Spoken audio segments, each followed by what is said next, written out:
So cost plus is a disaster waiting to happen. Here's why. So my controversial take on why cost plus is a disaster waiting to happen comes from my experience in doing large scale renovations to luxury estates. The number one thing, in my opinion, that sets cost plus up for failure is it allows the builder to be undisciplined. Renovations with additions are extraordinarily complex. I would argue every day of the week that they're more complex than building new. There's a lot of unforeseen scenarios. There's a lot of uncontrollables going into every single project, even with the best made plans. And so cost plus allows a builder to not methodically think through every aspect of the build, all of the ripple effects. If I do this over here, how does it impact that over there? Because they can just pass the client the invoice and show them the cost, and it can go to oblivion. And so a builder might tell Mr. or Miss Client, hey, we think it's gonna be $1 million for this project, but it's cost plus, so you're gonna see everything. And oftentimes what happens is the project comes in at $2 million or maybe even a little more because they didn't take the time to think through everything, but the project's cost plus. We take a different approach. We methodically plan all of our projects. We wait for the designers to finish. We do budget development all along the way. We work with the architectural teams. And so once we have all of the specifications for a project, we will break them apart. We do takeoffs on everything. We measure everything. We count everything.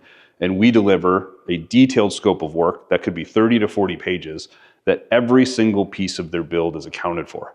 We also will add in very specific exclusions to every single project, things that we don't know, can't know, because usually the clients aren't paying us to rip the home apart before we've started.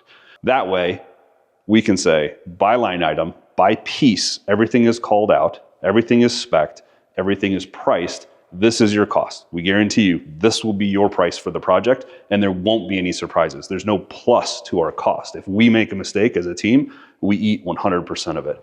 And there's always things that come up, but we catch most of those up front, and the rest of them we take care of for our clients, or there's legitimate change orders because they were excluded, and then once we got into it, the client saw it, but they knew what was coming. So for us, we believe it's a more disciplined way to build. It gives finality to the client when we deliver a budget on what they're gonna spend, and we just wouldn't do cost plus on a large scale renovation. It's not that there's not a place for cost plus. If we were building new and it was a 10 or a 20,000 square foot home that took 2 to 3 years to build, I think that's the only way to do that project because nobody can guarantee pricing for years. But because our projects on average are 6 to 12 months, depending on the size of the project, we're moving a lot faster and we can guarantee those prices and we can hold our trade partners accountable for it. So for us, we would never do cost plus. We're a fixed price contractor. The price that we give you is the price that it'll cost. So you've heard my opinion on how we build and how we price projects, but if you disagree or have a different opinion, I'd love to know.